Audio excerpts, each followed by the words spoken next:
लातूर शहरात मोकाट कुत्र्यांचा अक्षरशः उच्छाद, गल्लोगल्ली भीतीचं वातावरण, अपघातांची मालिका आणि मनपाची निर्बीजीकरण मोहीम मात्र संथ.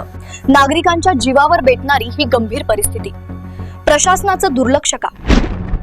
लातूर शहरात सध्या मोकाट कुत्र्यांनी अक्षरशः उच्छाद मांडला असून गल्लोगल्ली कुत्र्यांचा सुळसुळाट वाढला आहे. महापालिकेकडून राबवली जाणारी निर्बीजीकरण मोहीम संथ असल्याने कुत्र्यांची संख्या दिवसेंदिवस वाढत चालली आहे. याचा थेट फटका नागरिकांना बसत असून विशेषतः दुचाकीस्वार, लहान मुले आणि वृद्ध नागरिकांना मोठा धोका निर्माण झाला आहे. रात्रीच्या वेळी धावत्या दुचाकींचा पाठलाग करणाऱ्या कुत्र्यांमुळे अपघातांचे प्रमाण वाढले असून अनेक जण गंभीर जखमी झाले आहेत. महापालिकेने मुंबईतील उत्कर्ष ग्लोबल या संस्थेला डॉग कॅचिंग, निर्बीजीकरण आणि लसीकरणाचे कंत्राट दिले आहे. नियमानुसार दररोज 20 ते 25 कुत्र्यांवर शस्त्रक्रिया होणे अपेक्षित आहे.